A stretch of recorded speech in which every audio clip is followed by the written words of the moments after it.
آپ کو بیان کرتا ہوں، کسی بزرگ نے اس کو لکھا بھی ہے کہ شانہ کرنے کے بعد میں کہتا ہوں جب آپ غسل فرماتے نا تو اس کے بعد آپ جب شانہ فرماتے، کنگھا کرتے، تو وہ کنڈل کنڈل زلفیں کھل جاتی اور وہ شانوں تک پہنچ جاتی، اور پھر جیسے جیسے وقت گزرتا نا تو ہوا جو ہے وہ سرکار کی ان جمعہ جو زلفیں ہیں جو شانوں تک ہیں ان کو چومنا شروع کرتی، ان کے لمس سے اپنے اندر خوشبو بھرتی.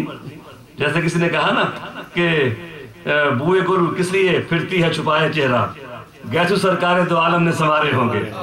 بوئے گل کس لیے پھرتی ہے چھپائے چہرہ، گیسو سرکار دو عالم نے سنوارے ہوں گے. تو جب شانہ کرتے نا تو زلفوں جہاں تک پھیل جاتی، پھر ہوا کے ساتھ وہ خشک ہوتی، ہوا آپ کے زلفوں کے بوسے لیتی تو وہ کنڈل بننا شروع ہوتے.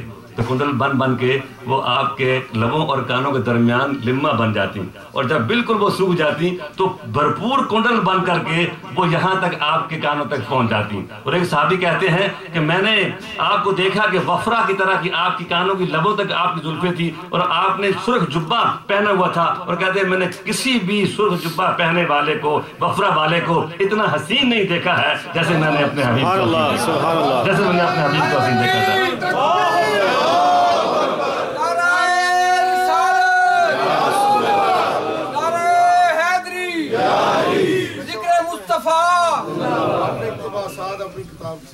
تو اللہ کریم درود پاک پڑھتے اللہم صلی علی سیدنا و نبینا مولا محمد وعلی آل سیدنا و نبینا مولا محمد مبارک وسلم وصلی علیہ.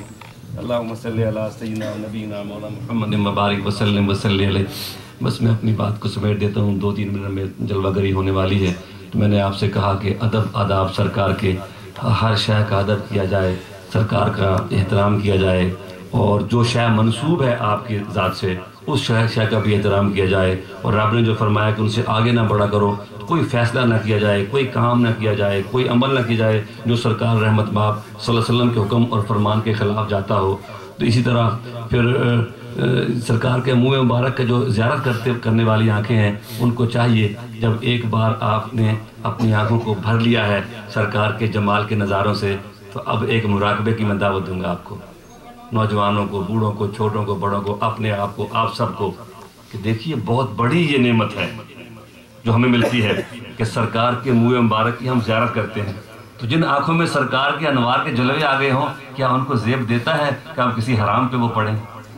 اب یہ مراقبہ پورا کرنا چاہیے کہ آئندہ سال آنے تک میں اپنی آنکھوں میں اگر مجھے بند بھی رکھنی پڑی تو میں ایسی محفلوں سے، ایسے نظاروں سے اپنی آنکھیں بند کر لوں گا جن نظاروں سے رب نے ہمیں منع کیا. آمین. اور یہ دعا کریں گے کہ پروردگار تیرا کرم ہے، تیری مہربانی ہے، تو نے واللیل کی زلفوں کی، سرکار کی موئے منبر کی ذات ہمیں نصیب کیا ہے، تو اب سرکار کے روئے مطہر کی بددعا کی تابانیاں بھی ہمیں عطا فرما دے. جب سرکار کی زیارت ہو جائے گی تو انشاءاللہ ہمارا نصیبہ چمک جائے گا، ہماری قسمت بدل جائے گی. اور جن کو یہ دولت مل جائے تو پھر ان کو اور آگے بڑھنا چاہیے کہ اب صبح شام دن رات اٹھتے بیٹھتے سوتے جاگتے، کسی سے ملتے ہوئے، کسی سے بچھڑتے ہوئے، کسی کو دوست بناتے ہوئے، کسی کو اپنے حلقہ دوستی سے نکالتے ہوئے، کسی سے محبت کرتے ہوئے، کسی سے غصہ کرتے ہوئے، نسبت رسول صلی اللہ علیہ وسلم دھیان میں رہے.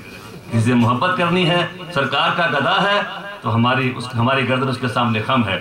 سرکار کا اگر مخالف ہے، سرکار کے خلاف کی بات کرنے والا ہے تو کل کے رضا ہے خنجر خونخوار برقبار، آدھا سے کہہ دو خیر منع اور نہ شر کرو. سرکار ہر غصہ بھی سرکار کے حوالے سے الحب للہ والبغض للہ. تو اللہ کریم مجھے اور آپ کو عمل کی توفیق فرمائے. والسلام علیکم ورحمۃ اللہ وبرکاتہ.